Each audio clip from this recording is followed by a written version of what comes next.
Hello and welcome to Wait, What? I'm Howie the Heathen, and today we're going to put the fun back in fundamentalism. But before I begin and pry your mind open and fill it with the joys of critical and reasoned thinking, you can rest assured that I won't ever ask you for money or tell you this is a 501(c) nonprofit organization. I seriously doubt there will be any profit involved, and there's no organization. It's just me. You've heard all those podcasts that start out by telling you they depend on your support to remain independent and incorruptible? That's bullshit. They depend on your support for money. The entire TV megachurch fraud industry is nonprofit. Their jets, mansions, fleets of expensive cars, crystal meth stashes, and mistresses are all paid for by nonprofit contributions sent to them by idiots. Producing a podcast is easy. All you need is a mic, a computer, something to pontificate about, and some time. Oh yeah, you need a special pontification and blathering recording app. My app is called Audacity. How appropriate was that? I would have downloaded it if it came with ransomware and a coronavirus. My theme music is titled Walk on Fire. Again, I could have cared less if it was grunge, punk, heavy metal, hip-hop, gangster rap. But it turns out it was totally cool, although a friend told me he had a flash image of Laura Ingraham doing a pole dance. I decided that was frightening enough to keep. Wait, what? Is the appropriate response when you tune into a Paula White sermon. Paula is Donald Trump's White House Special Faith Liaison. This is an office created to keep the president at the top of his pandering game and informed of the latest Corinthian count. Last time he checked, there were only 2 Corinthians. He needs to keep up on other important fundamentalist goings-on like snake handling while speaking in tongues and the latest advances in bilking disabled oldsters out of generous portions of their Social Security and disability check allotments. Paula once said she was able to rise from low-life, ordinary trailer trash — that's her phrase, not mine. I would never use such a phrase — to her position in the White House, where she occupies a position of White House low-life trailer trash, my words, not hers, in part due to the tithings she collected at her prosperity church. That's where she urged her flock to pay her before they paid their mortgages and electric bills. She really did. A word about prosperity gospel churches is in order. This is the kind of church that teaches the way to get rich is to give money to prosperity preachers who will pray for you on God's speed dial hotlines, and then riches will come back from God. And it works. Pastor Kenneth Copeland flies around in a G5 he bought from Tyler Perry. Praise Jesus. He said he didn't want to be forced to get in a long tube with a bunch of demons. That's a quote. This is from Jesus' famous sermon on the top step of his Learjet to the rich and entitled, where the Savior said he didn't want to have to sit next to dirty common people who ride in coach. I can't get my hands on the verse, but I'm sure an alert listener will send it in to me. Paula White is against abortion in any circumstances because terminating a pregnancy is always a sin. However, she recently delivered a sermon where she urged the people of God to pray for the immediate miscarriage of all satanic pregnancies. Paula will tell us, I assume, which fetuses deserve to be flushed. I'm going to guess it may have something to do with the people who say they aren't going to vote for Trump. Paula, you brainless twit. Satan isn't a real guy who impregnates women and passes along his evil and stupid devil genes and teaches his children the value of cruelty and how to defend their father when he mocks disabled people. That would be your boss, the guy who looks like he's wearing a hat made from an orange possum roadkill.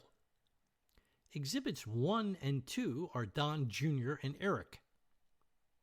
Today's episode celebrates the joys of being a nun. Nuns are really underappreciated and terribly misunderstood. Most people think that someone will have to have a screw loose to commit to a life as a nun, or been ditched in a tragic romance gone bad. But it really is a gloriously compelling and selfless calling. You see, it takes great courage to answer the question, "What is your religious affiliation?" with the response, "None." There are many nuns who follow up the inquiry as to their religious affiliation by checking a box that says, "spiritual." I have no idea what that means, and neither do they.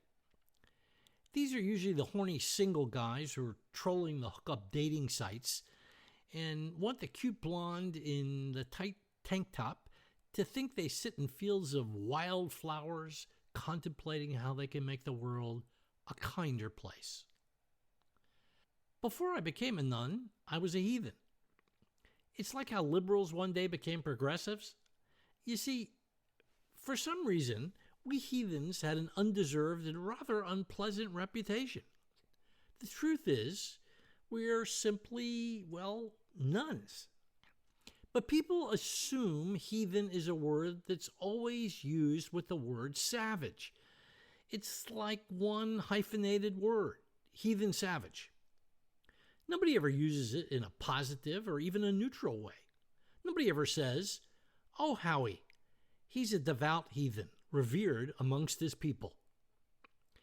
They confuse us with druids or pagans and imagine a gang of heathen druid pagans dancing naked around a big stick and straw burning idol at Stonehenge, which I do find appealing because the dances look pretty easy and everybody loves a good bonfire.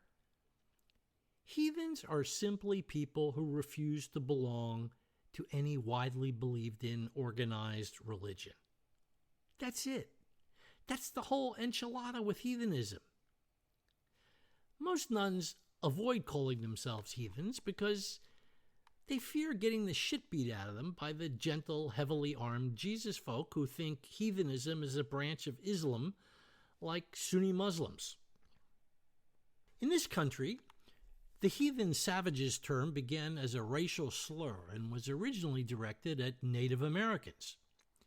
And it was promulgated by dirty, smelly, illiterate, mostly heathen savage cowboys whose grossly romanticized historical accomplishments were moving cows around and shooting each other in drunken arguments over poker and hookers.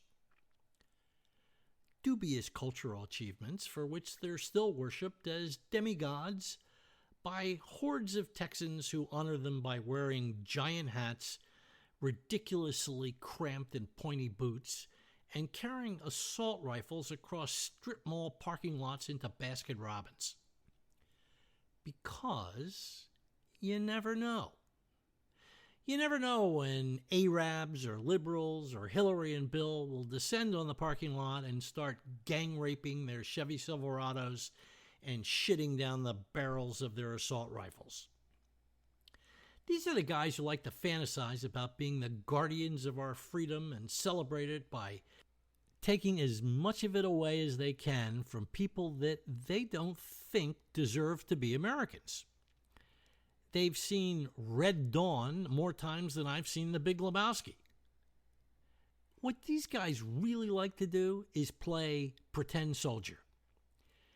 The pretend concept is a difficult one to grasp for today's cowboys, but I'm going to try and explain it. Pay close attention, cowpokes. Real heroes do real heroic things, like fighting fascists in World War II and risking their lives. Pretend heroes carry big guns into Baskin Robbins and scare the shit out of mothers with children. Don't worry, ma'am. We're here to protect you and your youngins in case any illegal Mexican types try and cut in front of you in the line for a Jamocha almond fudge cone. Okay then. Heathens aren't coming for your daughters or waiting to take away your ice cream cones. And heretics aren't witches or Satan worshipers. They're people who have honest differences of opinion about the way the one true anointed church reads the Bible. They often resist getting in line to eat a crispy slice of Jesus at Catholic wedding ceremonies. Do the Jesus slices have a sell-by date? I always wondered about that. What's the sodium content? I'm asking for a friend with high blood pressure. Galileo was declared a heretic for trying to point out that the earth revolves around the sun, a concept that's today rejected by Kenneth Copeland. A heretic will question the Catholic Church's interpretation of be fruitful and multiply, and point out that it could mean eat apples and do your math homework. What it probably doesn't mean is keep having kids that you can't afford to feed or take care of because we need more Catholics. We heretics also believe it's hypocritical to tiptoe around the bad parts of the Bible and pretend they aren't there, or explain them away by effectively rewriting them. We are actually strict constructionists and literalists. This brings me to the subject of rotten fruit pruning and cherry picking. I need to set some rules for evaluating religious beliefs and texts. We're told that the prophets wrote down their God's words and they were all human. Jesus, you may recall, didn't write anything down, and he is the exception rather than the rule. The prophets were scribes, mere stenographic vessels into whom God poured a kind of inspirational dictation.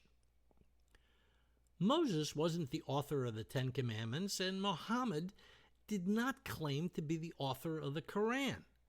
They just wrote down what they were inspired to tell by a guy above their pay grade and passed it on.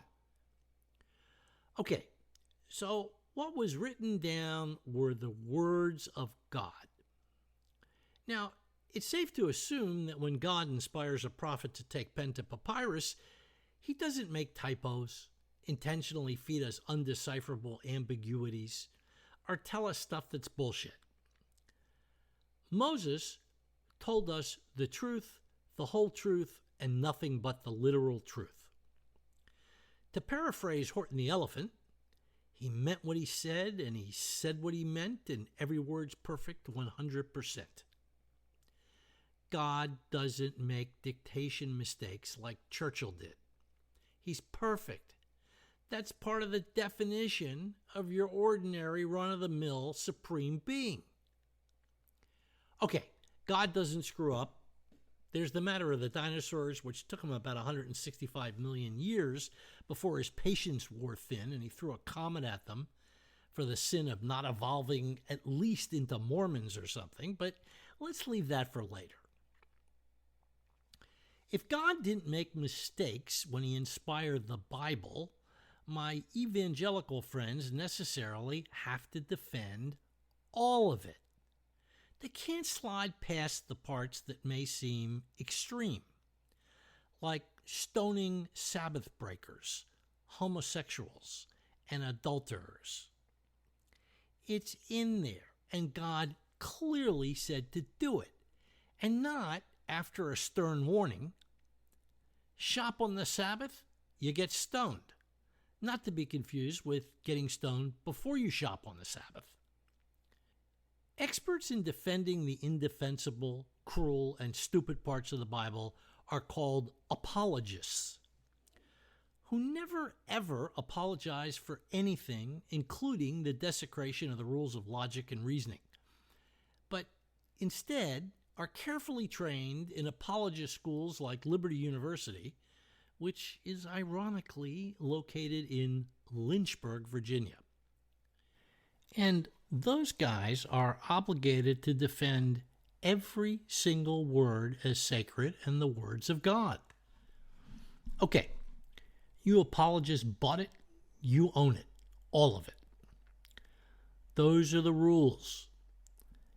You can't spend every Sunday preaching about the good stuff, like loving your neighbor who lets her poodle shit on your lawn and decorates her gardens with pink flamingos. You guys in God made the rules. You guys in God have to abide by them. You can't do a preaching apologetics flyby. Old, new, it doesn't matter. It's all the Bible. And somewhere along the line, you guys made Jesus literally into God. I'm not sure exactly how that happened and how he got that promotion, but you can read about this amazing transformation in Professor Bart Ehrman's excellent book, How Jesus Became God. So, in the Older Testament, God said, stone them. In the New and Improved Testament, he said, let he who is without sin cast the first stone. I guarantee you Kenneth Copeland and Joel Osteen would get off their G5s firing away. And what about all the people who got stoned before Jesus came along?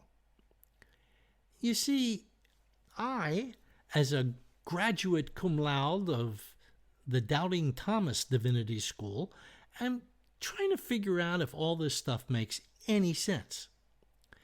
I get to play by the low-hanging, rotten fruit rule of biblical interpretation. That means I can serve you guys up the rancid cherries and see if you could swallow them without retching. It would seem that I have a distinct advantage. As any first-year logic student will tell you, the statement, all cherries are sweet and delicious, can be proved false by simply proving that one or more cherries are spoiled, sour, and taste terrible. All can't be if one isn't. Unlike your typical cherry tree, the Bible can't be good in parts and an abomination in other parts because God is perfect. His word, his stories, and his advice must also be perfect. To quote Walter Sobchak in The Big Lebowski, those are the goddamn rules. This isn't Nam. I didn't make the rules, but I'm absolutely delighted to play by them. Let's play. Oh, but before we do, there's one other rule. You guys are forbidden and will be immediately disqualified if you dare to say God works in mysterious ways. It doesn't say that in the Bible, anywhere. Mysteriosity is not a defense. The guy who actually said that was William Cowper, an 18th century clinically depressed British poet who was hospitalized multiple times for insanity and obsessed pretty much his entire adult life about whether he was doomed to eternal damnation. So, if you even think about saying mysterious ways, I will shove Jeffrey Dahmer and Hitler so far up your ass you will need a colon rectal surgeon to get them out. Because those guys worked in mysterious ways too. Okay, ladies and gentlemen, let's play Bible Jeopardy. I'll go with Bible atrocities for $100, Alex. Bible atrocities for $100. A part of the Bible that commands genocide, rape, and the murder of women and children. Bzzz. What is Deuteronomy, chapter 20, verses 16 and 17, and Numbers, chapter 30, verse 2? Correct. When the Lord God brings you into the land you are entering to possess and drives out before you many nations, then you must destroy them totally and show them no mercy. In the cities of these peoples that the Lord God is giving you for an inheritance, you shall save alive nothing that breathes, but you shall devote them to complete destruction, as the Lord your God has commanded. Here's an example of the specific instructions for complete destruction. Take full vengeance on the Midianites. Now therefore kill every male among the little ones, and kill every woman who has known man intimately by lying with a man. But all the girls who have not known men intimately, spare for yourselves. Numbers chapter 31, verse 2.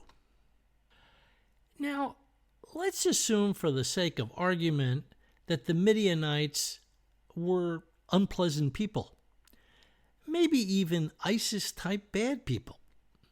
It doesn't say that anywhere, and it looks to me like they were just in the way of repatriating the chosen people, but I'm willing to give Moses the benefit of the doubt here.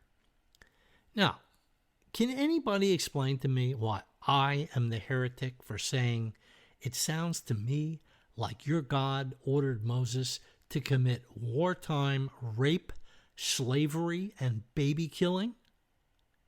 That's what it says. Give me another interpretation. I'll wait right here. Kill everything that breathes. Those puppies and baby goats, they have to go right after you kill the infants. Yeah, but those were olden days. The olden days defense? That's the best you got? This is God we're talking about, you nitwits. There were no olden days for the guy who invented the concept of old. He's timeless. Have you forgotten? If you never heard your minister, rabbi, or priest explain God's orders to Moses to enslave and rape virgins and kill babies and their mothers, there's a reason. Those guys are terrified of those parts. They avoid them like the coronavirus. We're going to revisit these slaughtering festivities again when I introduce you to some gentlemen who think there was nothing wrong with killing babies and raping virgins. Also, there's the matter of the Bible amendments. Where are the amendments that repealed the death penalty for adultery or cursing a parent or sex with farm animals? Sex with certain farm animals, by the way, is perfectly legal in the great state of Texas. I looked everywhere, not for farm animals, but for amendments. There are foul, disgusting, poison cherries on the sacred tree, and there's just no way around it. How in the hell do Christian literalists get past their God ordering babies and their mothers killed? Well, I saw one answer when the gentle Jesus folks nodded approvingly at God's new messenger on earth, Donald Trump, who said about our enemies, to win, you have to take out their families. So it appears that Donald really is a man of God. His evangelical supporters cheered. Shocker. Now, there is one important reason why Trump-loving, God-fearing evangelicals vote en masse for a whoremongering, lying asshole like Donald Trump. Abortion. Because they say it's always wrong and the ultimate sin to kill an innocent child. Always. Except when they're the infants of your enemies. So always doesn't exactly mean always in evangelical speak. Trump is the darling of the evangelicals and wealthy TV prosperity preachers because he's successfully pandered to them on the abortion issue. Raise your hand if you think he really gives a shit. To their credit, many evangelicals concede that Donald is, flawed, which is a little like saying that Jeffrey Dahmer is not a gourmet. They've advanced the following argument in support of this guy to be our God-chosen leader. If you read carefully between the lines in any Bible, you'll see that God chose him. This is called vessel theology. God chose Donald Trump. You see, he sometimes chooses flawed men, like King David, who sent one of his most loyal soldiers into battle and put him on the front lines to be killed so that he could keep banging the poor guy's wife. This flaw appeared after God had chosen him to be king, but the evangelical point here is I have no fucking idea what their point is. Here is the conversation I imagine God having with his angel advisors before settling on Donald Trump as president. God, I was thinking, I need a leader to get the American people back on the right path. Someone new and refreshing who will inspire them to be great again. Angel advisor number 1. How about Maria Belding? She helped feed the millions of poor Americans who don't regularly have enough to eat by connecting businesses that have massive amounts of extra food with charities that feed the hungry and God. Boring. Angel advisor number 2. Rob Gore would be terrific. He's a hospital ER physician in Brooklyn, New York, who saw the results of violence every single day. He and a handful of volunteers started an initiative which works with at-risk high school students, teaching them mediation and conflict resolution. God. Another do-gooder. Next. Angel advisor number 3. Well, how about U.S. Army combat veteran Chris Stout? He saw homeless veterans living on the streets and started the Veterans Community Project, which built a village of small homes for homeless vets. The group also connects vets to life-changing services and God. He doesn't really do it for me. Those do-gooder guys are a dime a dozen. I'm thinking I want more of a pussy-grabbing, egomaniacal, whoremongering, selfish, lying prick and con artist who's never going to step out of his way to help anybody and doesn't give a fat rat's ass about anyone but himself. Look, I'm running out of plagues. Give me a man who has all the qualities of a loathsome disease, a human boil in the ass of humanity. Angel advisor number 4. Well, that's a tough one. Let me think. Wait, I know a guy. Donald Trump fits that bill almost perfectly. God. I've seen his show. Excellent idea. Tell him to declare. Tell him he can use my name. Yep. Vessel theology in a nutshell. When it comes to Donald, I'm guessing he may have run out of the right kind of vessels. Instead of a beautiful porcelain vase or a Grecian urn, he appears to have chosen a perpetually taint-stained chamber pot. Every year, for reasons I will never fully understand, I get invited to a holiday party around Christmas time. I don't understand why, because I'm an irredeemable troublemaker and everyone knows it. But just in case they don't know it, I have a hat that says, "Make America Heathen Again." I'm not a fan of parties, especially holiday parties, where there's a built-in code of conduct requiring gratuitous jolliness. But I try and be a good sport. Here's a great party trick that I use occasionally to make sure I'm not invited back. It never seems to work. First, I zero in on a group of the ultra-faithful. They're easy to spot, looking around the room, smiling all-knowingly because They're absolutely certain that their place in heaven with reachable par fives is secure, and the non-believers are going straight to hell. It's a sense of real comfort and joy during the holiday season. For some reason, they always seem to smile a lot at me.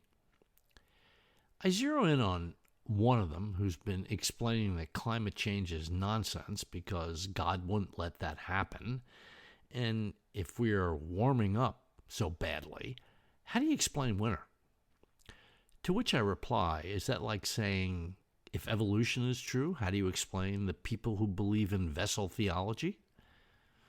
Confident that I now have their attention, I follow up with, say, can you folks explain to me why you don't choose to believe in Zeus? It's a serious question. Holiday punch shoots out of a few noses. They're thinking, annoying heathen. Nobody believes in ancient gods invented in olden days by primitive peoples. Really?